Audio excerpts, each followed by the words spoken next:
Hello and welcome back to my Ghatna Chakra series. We are covering, Gupta and post-Gupta period, and we will continue with that. We have already covered 61 questions in the last two series. Now, I think two more series will be required to complete this session or to complete the chapter of Gupta.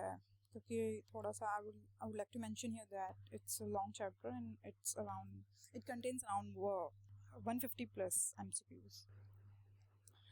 So let's move to the question number 62.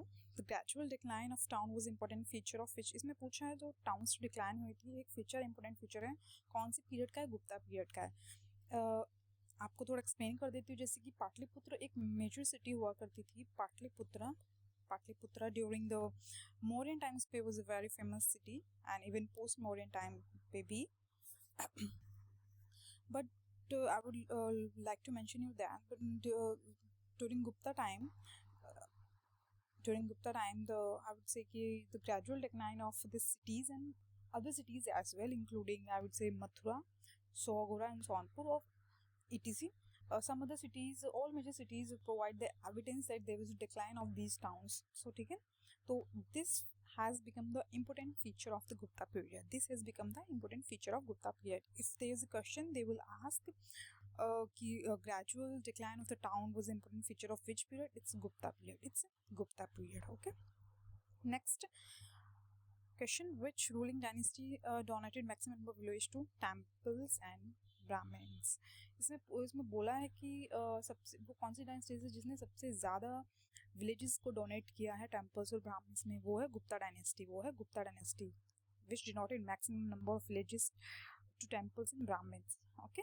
Next question. In ancient India which dynasty rule is considered as golden age? देखिए इसमें पूछा कि golden age किसको बोला गया? गुप्ता. हमने कहीं ना कहीं पढ़ा होगा अपने स्कूल्स में, कॉलेजेस में, कहीं भी गोल्डन एज गुप्ता को. बट आपको थोड़ा पढ़ लेना चाहिए कि गोल्डन एज क्यों बोला जाता है. ये तो सबको पता है गुप्ता पीरियड को गोल्डन एज बोला जाता है, बट क्यों? ये क्वेश्चन पूछ सकते हैं. Why it is called golden age? कुछ भी ऑप्शंस में डाल देंगे. हिस्ट्री की वजह से, साइंस, कुछ न्यू इन्वेंशंस की वजह से, किस चीज़ की वजह से? It was just because of the art and culture. क्योंकि जो एक्सीलेंट डेवलपमेंट हुआ था during that phase, the excellent development of art and culture. Due to the excellent development of art and culture, this phase is called the golden age. Okay. Next, during which age did women enjoy equality with women? इसमें पूछा कौन सी as में औरतों ने आदमियों के साथ equality enjoy की है? किसी में भी नहीं. थोड़ा सा वैदिक एज में देख सकते हो, भी अर्ली में वैदिक एज में थोड़ा था. लेटर में तो सब वो चीज़ डिक्लाइन होती शुरू हो गई थी, डिक्लाइन होना शुरू हो गई थी. So I would like to mention किसी भी पीरियड में women didn't enjoy equality, proper equality with man. There was some privileges during the early Vedic period. Okay, there was some. तो आई वुड कि इनसे बेटर था थोड़ा early Vedic period, but proper एकदम equality तो बिल्कुल भी नहीं थी. ठीक है. नेक्स्ट क्वेश्चन इसमें पूछा है तो गुप्ता एज में जो लैंड रेवेन्यू रेट था वो क्या था? वो 1/6 ऑफ प्रोडक्शन था. वो 1/6 ऑफ प्रोडक्शन था. क्या था? 1/6 ऑफ प्रोडक्शन. तो 6 part of production which was the 6th portion of the. और एक चीज़ और आप यहाँ पे याद कर लीजिए कि जो लैंड रेवेन्यू था उसको क्या बोला जाता था? क्वेश्चन पूछ लेंगे कि ऐसे लिख देंगे उद्रांग और भाग. इट्स लैंड रेवेन्यू कौन से पीरियड का था? मौर्यन पीरियड में लैंड रेवेन्यू को उद्रांग या भाग बोला जाता था. गुप्ता पीरियड में बोला जाता था. पोस्ट गुप्ता में बोला जाता था. कौन से में बोला जाता? फिर पोस्ट मौर्यन में बोला जाता था. ठीक है ना. लैंड रेवेन्यू को गुप्ता टाइम पे क्या बोलते थे? उद्रांग और भाग. Very important. ठीक है. उद्रांग और भाग बोलते थे गुप्ता पीरियड में लैंड रेवेन्यू को. नेक्स्ट क्वेश्चन वही है. लैंड रेवेन्यू रेट कौन सा? 1/6 था. ठीक है ना. Next question. Tax according to Hindu. What is the valid tax according to Hindu law? 1/6 of the yield. Hindu law के अकॉर्डिंग भी जो वैलिड टैक्स है ना वो 1/6 पोर्शन ऑफ द यील्ड है. 1/6 पोर्शन ऑफ द यील्ड है. ठीक है ना. Next question. Which type of land was called Aprahata? देखिए कि अपराहात कौन सी टाइप के लैंड को बोला जाता था? अपराहात विदाउट कल्टिवेटेड फॉरेस्ट लैंड. कहने का मतलब है कि जहाँ पे कल्टिवेशन ना हुआ, अनकल्टिवेटेड लैंड हो. जो अनकल्टिवेटेड है तो डेफिनेटली वो थोड़ा फॉरेस्ट लैंड ही होगी.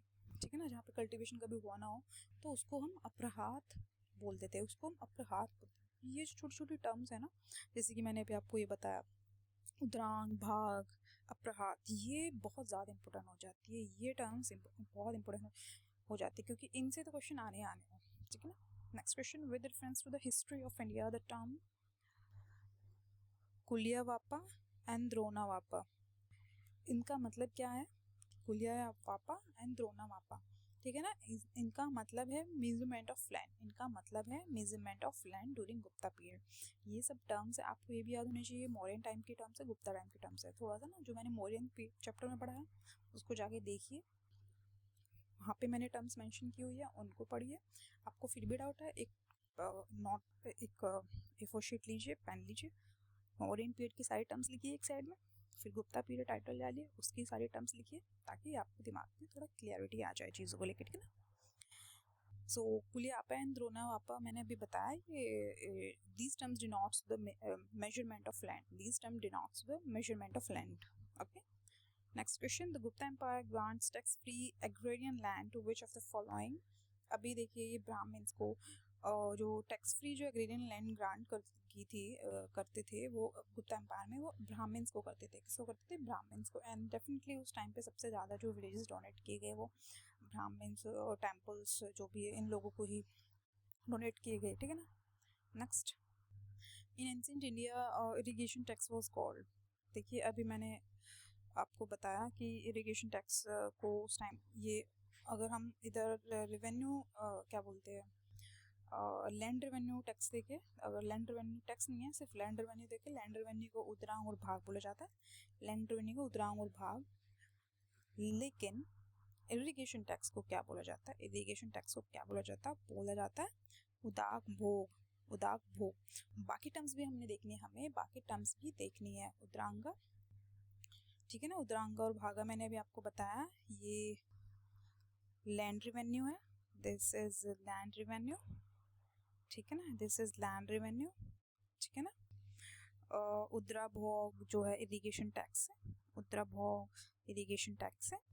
अभी हमें देखना है हिरण्य क्या है, हिरण्य कैश टैक्स है, मॉडर्न टाइम में होता था, ये भी याद रखना आपको, ये मॉडर्न पीरियड का है कैश टैक्स, जो टैक्स हम कैश में पे करते थे, ठीक है ना, ठीक है। उद्रांग का मैंने अभी बताया, ठीक है ना आपको, ये लैंड रेवेन्यू, लैंड टैक्स जो भी है, ठीक है ना। उपारिका जो है tax on farmers living on land, Uparika tax on farmers, tax on farmers, ठीक है ना। तो ये सारे टर्म्स आप एक बार गो थ्रू कर लीजिए, ठीक है ना। उपरांगा, हिरण्या, उपार्णिका या फिर उदाभोग, ये तीनों टर्म्स यू से शुरू है, तो थोड़ा कंफ्यूज मत हो जाइएगा, थोड़ा लिख लीजिए या फिर इसको रिवाइंड करके देख लीजिएगा वीडियो को। Next question, in 3rd century Warangal was famous for, इसमें पूछा है कि वरंगल किस चीज़ के लिए फेमस थे 3rd सेंचुरी में? आयरन इम्प्लीमेंटेशन, ठीक है ना, ये आयरन प्रोडक्शन, जो आयरन इक्विपमेंट्स के प्रोडक्शन के लिए फेमस थे, ठीक है ना, ठीक है ना। किसके लिए? आयरन इक्विपमेंट की प्रोडक्शन के लिए फेमस थे, ठीक है ना। इनका iron making was their traditional occupation, ठीक है ना, iron making was their traditional occupation. Next question, with reference to the period of Gupta dynasty in ancient India, the towns Ghantashala, Kadura, Chol were well known as, इनमें से जो ये सब towns थे, घंटशाला, कदूरा, चौल, ये किस चीज़ के लिए जाने जाते थे? ये पोर्ट हैंडलिंग फॉरेन ट्रेड्स की लिए जाने जाते थे। ये किस लिए जाने जाते थे? पोर्ट्स हैंडलिंग के लिए जाने जाते थे, ठीक है ना, जो फॉरेन ट्रेड्स को हैंडल करते थे, ठीक है ना, पोर्ट्स हैंडलिंग के लिए। बहुत इंपॉर्टेंट क्वेश्चन है, आई विल मैन, जो मैं लिख रही हूँ इसको भी मैं इम्पोर्टेंट ही बोलूँगी, इसको भी मैं इम्पोर्टेंट ही बोलूँगी, ठीक है ना। जहाँ जहाँ पे मैंने इम्पोर्टेंट लिखा है उसको प्लीज़ कर लीजिए। Next, Toramana was from the racial group of, देखिए जो तोरमार था, ये ना जो लीडर था सेकेंड हुन इन्वेशन जो हुआ था, सेकेंड हुन इन्वेशन जो हुआ था गुप्ता टाइम पे, ठीक है ना, गुप्ता पीरियड पे जो हुन इन्वेशन हुआ था, तो उनका जो लीडर था, कह सकते हो सेकेंड हुन इन्वेशन का जो लीडर था वो तोरमार था, was the leader of second हुन इन्वेशन। क्योंकि ऐसा तो है नहीं एक बार हुन इन्वेशन हुआ, डेफिनेटली किसी टेरिटरी को एक्वायर करने के लिए बार बार वहाँ पे इन्वेड करते हैं, बार बार उस जगह को इन्वेड करते हैं। अगर if they failed at initial phase, if they failed at twice, failed thrice, बार बार वो चीज़ होती है. I mean, enemy try to innovate that place again and again. Okay. So Townmart was the second Hun invasion later. Next question. Who among the following had defeated Huna ruler? इनमें से किसने जो हुन ruler था मिहिरा कालू को defeat किया था? ठीक है ना, तो वो कौन था? यशोधर्मन. Who was that? वो था यशोधर्मन ने जो मिहिरा हुन रूलर था उसको डिफीट किया था. ठीक है ना, ये मुझे इम्पोर्टेंट क्वेश्चन लग रहा है.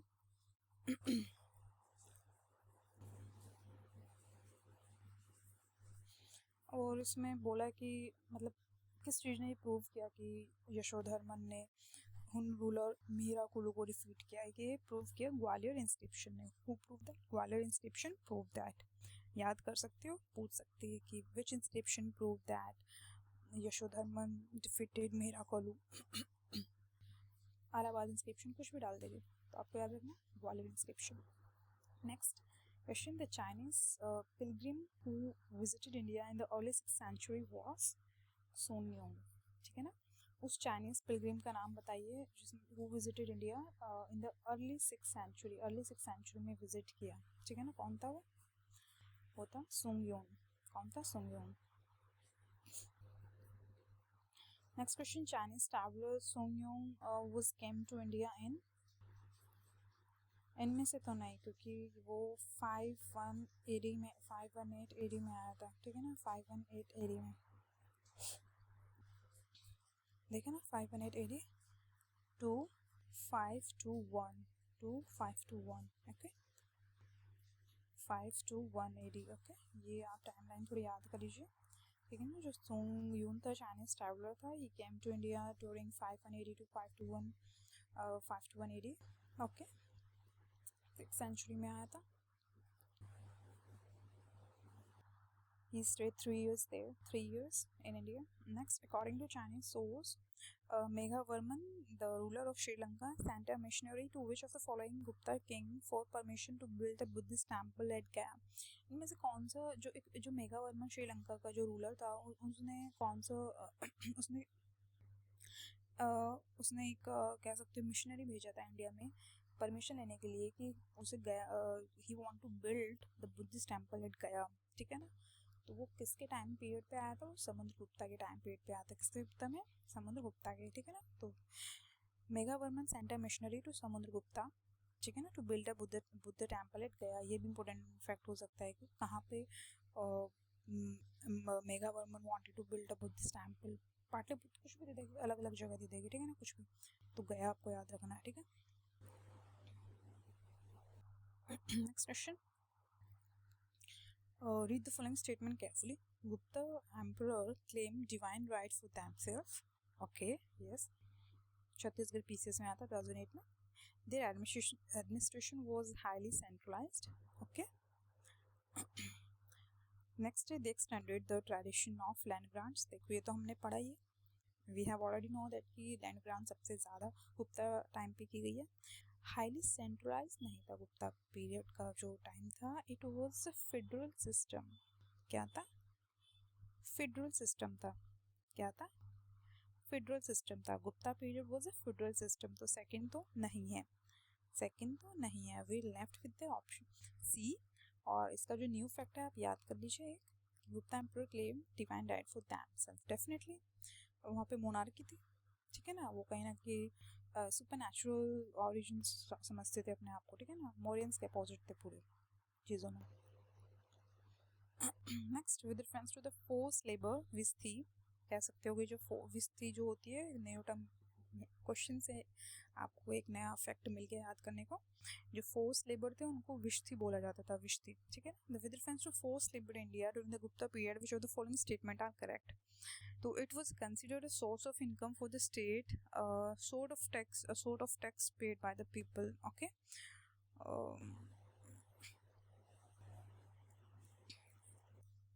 Option number A थोड़ा न्यू है. बाकी के 3 फैक्ट्स भी पढ़ लेते हैं. It was totally absent in the Madhya Pradesh Kathiawar region of Gupta. नहीं, ऐसा तो नहीं है. कहीं ना कहीं ये इट वाज इन गुजरात और मालवा रीजन में था, ठीक है ना।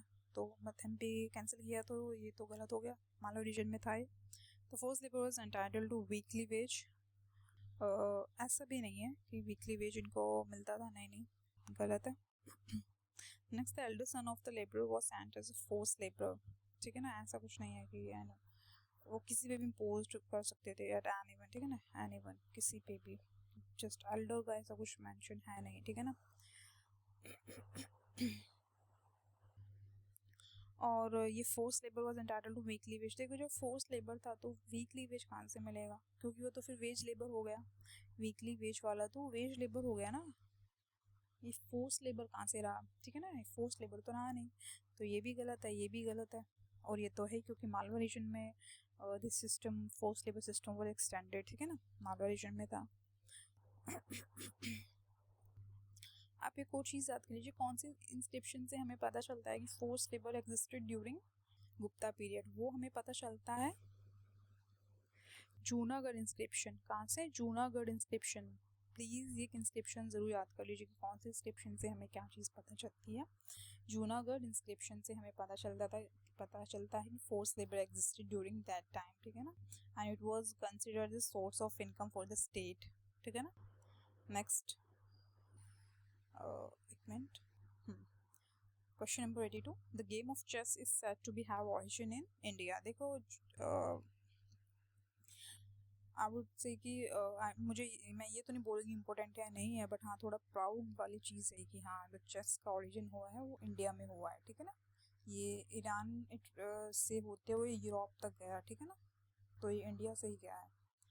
Next question, Mrichchhakatika, an ancient Indian book written by Shudraka, deals with, किससे डील करती है, it deals with the love affair of a rich merchant with the daughter of Godson, ठीक है ना। एक बुक है मृच्छकातिका अ लिटिल क्ले कार्ड, जो written by शूद्र का। क्वेश्चन से एक नया फैक्ट हमें याद हो गया है, एक न्यू फैक्ट याद हो गया है, जो ये क्वेश्चन नेक्स्ट टाइम, जो ये क्वेश्चन है वो नेक्स्ट टाइम को ऑप्शन बन सकता है। This question could be the next time option, ठीक है। So this book was written by Shudraka and it deals with the story of rich merchant with the daughter of courtesan, ठीक है ना। Got it. Next, whose contribution is there in ancient Sankhya darshan. इसमें पूछा है कि ancient Shakya दर्शन में किसका कंट्रीब्यूशन रहा है, ठीक है ना। शाक्य दर्शन अगर पूछे कि क्या है, ये philosophy, ancient philosophical school of India है, ठीक है ना। It is the most ancient philosophical school of India है। इसमें अगर हम कहें महर्षि कपिला वो आचार्य रहे इस स्कूल के, Maharshi Kapila is been the acharya of this school, ठीक है। सो whose contribution is in ancient Sankhya दर्शन, कपिला। तो शाक्य दर्शन क्या रहा है, अभी मैंने एक्सप्लेन किया, ये एंशिएंट फिलोसफिकल स्कूल रहा है और महर्षि कपिला हैज बीन द आचार्य। एक चीज़ और पढ़ लीजिए कि महर्षि कपिला कंपोज दीज टू, एक तो सांख्य सूत्र और एक Tattva Samasa, these two books was written by Maharshi Kapila. बहुत इंपॉर्टेंट है, प्लीज याद कर लीजिए। सांख्य सूत्र मैं लिख देती हूँ, सांख्य सूत्र तो इससे याद हो जाएगा क्योंकि सांख्य दर्शन जो स्कूल ऑफ फिलोसफी रहा है, ठीक है। दूसरा तत्व समास। Next question, the system of philosophy propounded by the Kapila मुनि। अभी मैंने बताया सांख्य फिलोसफी। नेक्स्ट फिर वही question, Sankhya philosophy propounded by the Kapila. Okay, next question, with reference to history of philosophical thought in India, consider the following statement regarding Samkhya school. Samkhya school didn't accept theory of rebirth or transmigration of soul.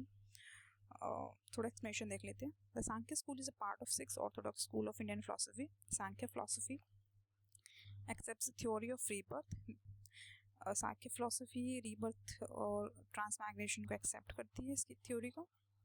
Ni science is the cause of sorrow and self-enlightenment by the knowledge is the solution of liberation from the Sankhya held it is a self-knowledge that lead to liberation, not the exterior influence of, ठीक है ना। ये self knowledge पे believe करती है rebirth में believe करती है, तो first option is incorrect. Next, Sankhya hold the self knowledge में बिलीव करते हैं, definitely second option is correct. Next question. Kapila is the earliest exponent of Samkhya system, कह सकते हो definitely. Kapila teaches a man's life is shaped by the force of nature and not by the divine agency. True. Kapila बोलता है कि जो men's की जो life है वो नेचर के अकॉर्डिंग चलती है, ना कि कोई डिवाइन उसको चलाती है, ठीक है ना. डिवाइन एजेंसी नहीं है. Everything is working in their own way by the nature, ठीक है ना. Next question. Who propagated yoga darshan? Yoga दर्शन किसने प्रोपोगेट किया? पतंजलि ने. सबको पता है किसने प्रोपोगेट किया? पतंजलि ने. Next, the inventor of yoga was Patanjali, ठीक है ना. Which one of the following is not a part of अष्टांग योगा? इनमें से अष्टांग योगा का पार्ट कौन सा नहीं है?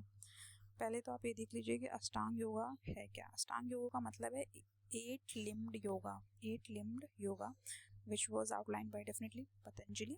अपने योगा सूत्र में उन्होंने इसका जिक्र किया है अष्टांग योगा का. तो जो 8 स्पिरिचुअल प्रैक्टिसेस है वो क्या क्या अष्टांग योगा में? यमा, नियमा, आसना, प्राणायाम, प्रत्याहार, धारणा, ध्यान, समाधि. These 8 practices not been is a part of Ashtanga Yoga, whereas Anusmriti has not been mentioned in this, so Anusmriti is not a part of this Ashtanga Yoga. Next, the writer of Mahabhashya, Patanjali, was a contemporary of. Important question है, literally बहुत important है. जो पतंजलि है वो किसके contemporary रही है? पुष्यमित्र शुंगा के. किसके? Pushyamitra Shunga. Post Gupta time. Okay, ठीक है ना, post Gupta period. Next, the founder of school of Navya Nyaya. School of Navya न्याय के जो फाउंडर है वो कौन है? कौन है इसमें? बी एंड डी दिया, गंगेश एंड उद्याना. गंगेश एंड उद्याना, ठीक है ना. तो हम डी याद रखेंगे, ठीक है ना, क्योंकि जो पहले थे जो वो कौन रहे? उद्याना, एंड आफ्टर दैट गंगेश, ठीक है ना. तो हम फर्स्ट प्रेफरेंस उद्याना को देके सेकंड गंगेश को दिया होगा. जहाँ पे उद्याना लिखा होगा वहाँ पे गंगेश पे टिक मार्क नहीं लगाएगा. जहाँ पे गंगेश अगर यहाँ पे बाई चांस ये नहीं होता, कुछ और ऑप्शन दिया होता, गंगेश पे टिक मार्क लगाते. बट यहाँ पे ऑलरेडी उद्याना दिया हुआ है तो इसलिए हम उद्याना पे टिक मार्क लगाएंगे. थोड़ा वही अपना स्टोन एज वाला जो मैंने आपको फंडा बताया था कैसे याद करना है, ठीक है. Next, live well as long as you live well even when the borrowing of one's even when the borrowings of one's cremated, there is no return. This rejection of afterlife is an aphorism of किसका है? Charvakas.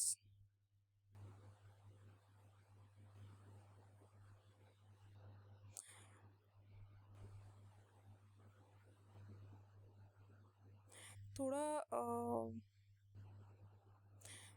कह सकते हो कि this school जो मेटलिस्टिक ideology का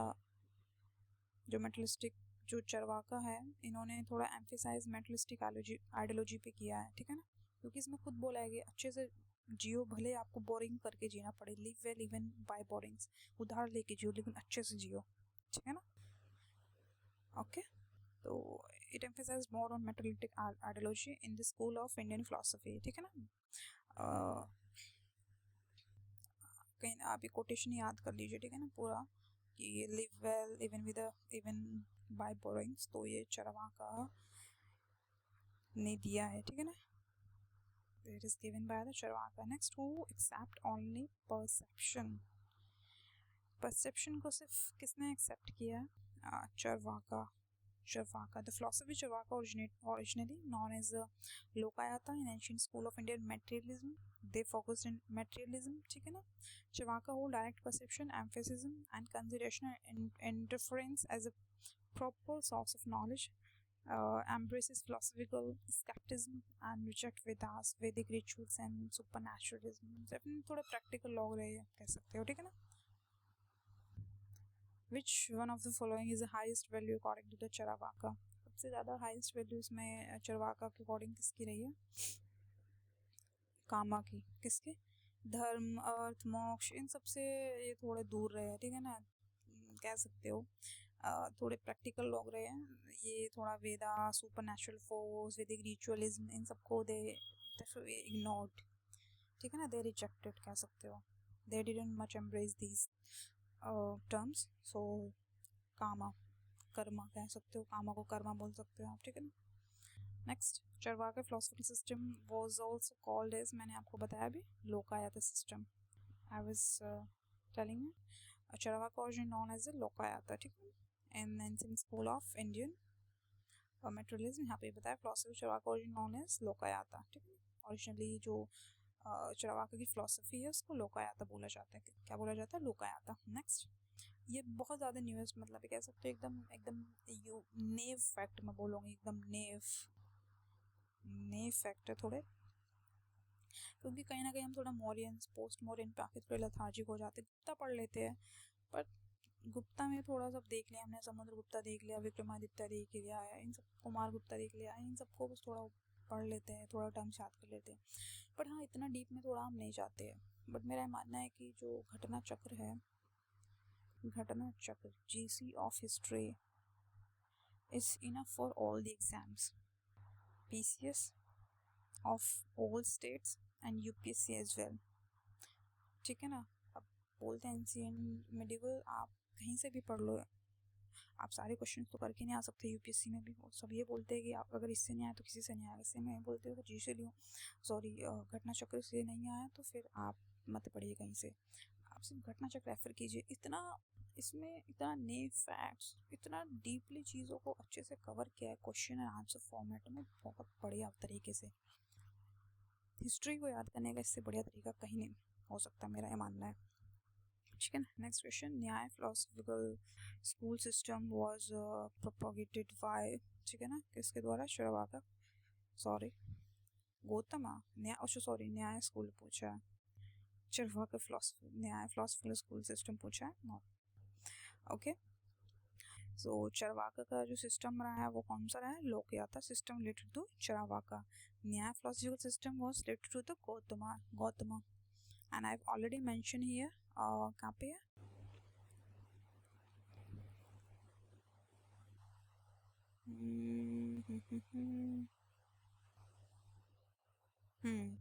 Shakya philosophy Kapila, Sankhya philosophy Kapila, Sankhya philosophy, okay, Charvaka Lokayata system, ठीक है। Option number B is correct, ठीक है। Nyaya darshan was propagated by Gautam, और इसमें न्याय स्कूल ऑफ फिलोसफी के नव्या करके भी है, मैंने अभी आपको बताया था, नव्य न्याय जो था, उद्याना, किसका नाम याद कराया था मैंने? उद्याना और गंगेश, उद्याना और गंगेश, इसमें नाम है कहीं पे? नहीं है, होता तो मैं आपको कराती, नव्या और न्याय, ठीक है ना, नव्य न्याय स्कूल। तो ये थोड़े से 4-5 स्कूल है, थोड़ा सा याद कर लीजिए वीडियो को बार बार देख के, ठीक है ना। ये किसके, कौन इनके फाउंडर रहे, उनका नाम डेफिनेटली आपको याद होना चाहिए कि, ठीक है ना।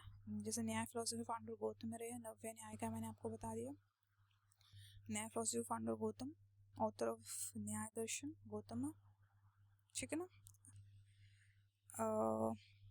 अब यहाँ पे मेथड्स ऑफ, इसमें जो फिलोसफिकल स्कूल्स होते हैं ना, थोड़ा उनका याद कर लीजिए कि किस चीज़ से रिलेटेड है, लॉजिकल नॉलेज से कौन रिलेटेड है, कौन ज़्यादा वैदिक रिचुअल्स में बिलीव करते थे। जैसे लोकयाता सिस्टम थोड़े लॉजिकल थिंकिंग वाले थे, कौन थे? लॉजिकल थिंकिंग वाले थे, ठीक है, ओके। इसमें अगर हम न्याय दर्शन जो हम पढ़ रहे हैं, they are related to logical thinking, logical thinking.